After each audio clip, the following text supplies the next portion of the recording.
You got dry feet, don't lose your feet, take it out. Get a guy, yes! Helmet-free tackle safety and performance training systems, advancing the science of tackling safety and performance since 1997. Honor and courage.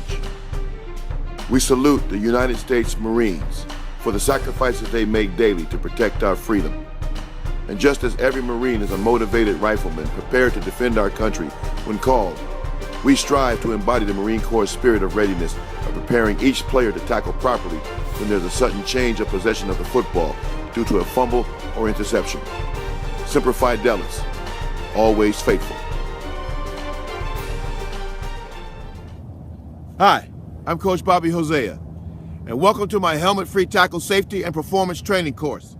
This course will be made up of me talking to you directly into the camera and on the field out here, and also be made up of a compilation of timeless, teachable moments captured on video at many of my tackle training camps and coaches clinics throughout the last 12 years.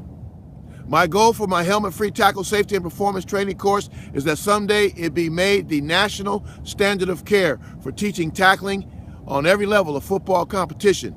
Until that day arrives, I hope you can use it as your standard of care for teaching your student athletes how to play the game safer and be a more effective tackler to be the best tackle football player they can possibly be. The problem.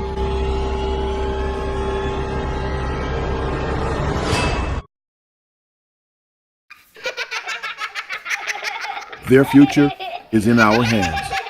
Our future is in theirs. Each year, there are more than 448,000 reported football-related injuries to youth under the age of 15, totaling more than $6.89 billion in medical, legal, and liability costs. A high school football player on Long Island, New York, has died after colliding with another player and then collapsing on the field during a game on Wednesday. Doctors say the 17-year-old suffered a head injury and was rushed into surgery, but he died a short time later. According to ESPN, he is the third high school football player in the United States to die. Seattle high school football player dies from game injury. A 17-year-old high school football player died on Monday morning in Washington State from injuries suffered during a football game, making him the fourth high school football player in the U.S. to die in the last month due to injuries sustained on a football field. Kenny Bowie was a senior defensive back and wide receiver for Evergreen High School in Seattle.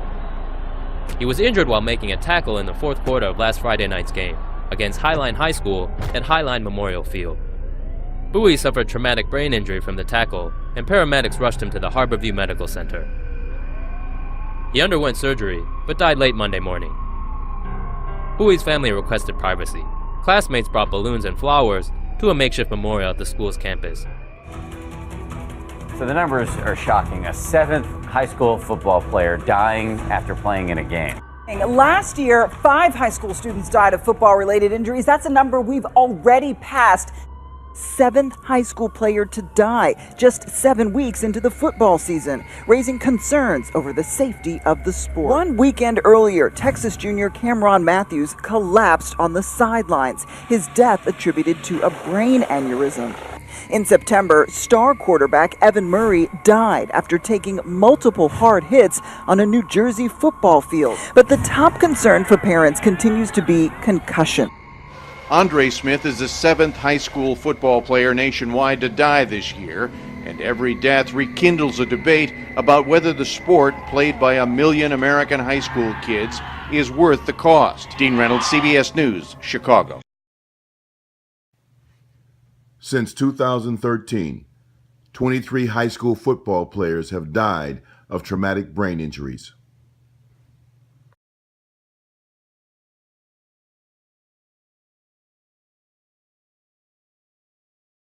We're in the Blue Room of the White House. Mr. President, very kind of you to take the time. Thank you very much. Great to be with you. There has been concern about the safety of football at all levels, high school, college, and in the NFL. If you had a son, would you let him play? Well, as I said before, I'd have to think about it.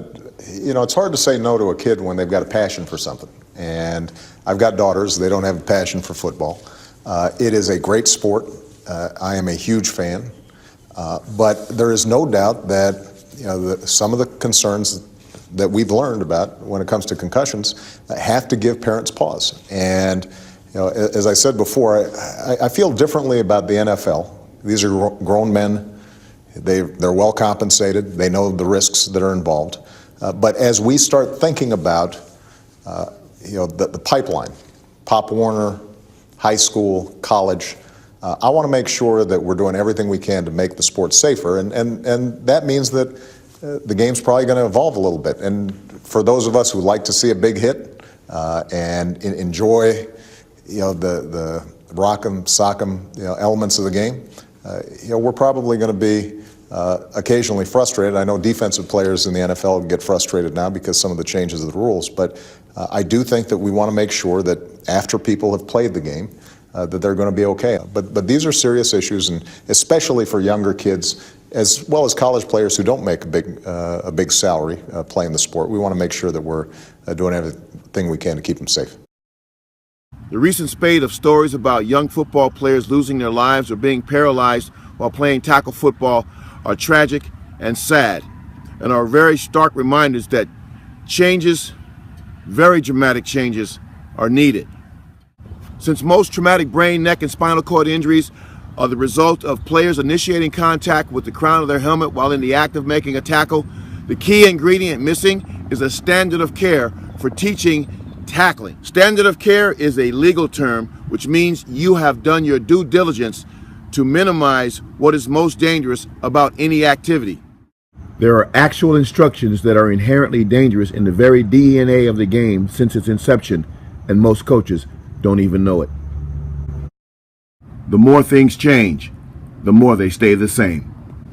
And in tackle football, the most dangerous aspect of the sport is making a tackle, but it can be made less dangerous if coaches knew how to readily identify, eliminate, and replace the physical mechanisms, the tackling terminology, the tackling drills, and tackling techniques that lead directly to crown first impact or helmet exposure to contact while a defender is in the act of making a tackle. In 1997, while my son was playing his first year of tackle football, I was no different than any other parent. I was deathly afraid of my son getting hurt to the point where he couldn't get up off the ground.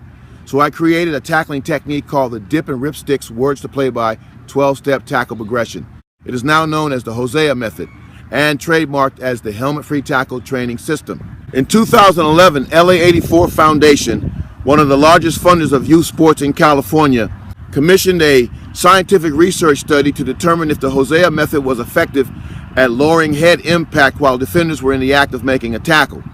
The result of that phase 1 study showed that the Hosea-Method removed 100% of the crown from the tackle when compared to the traditional tackling technique that registered all the impacts to the crown of the head. Clearly, tackle football is at a crossroads, and concussion is the primary reason for that crossroads. If we don't get concussions under control, the game of football is going to go away. Here's my system of training that I think can be used as your personal standard of care for teaching tackle football.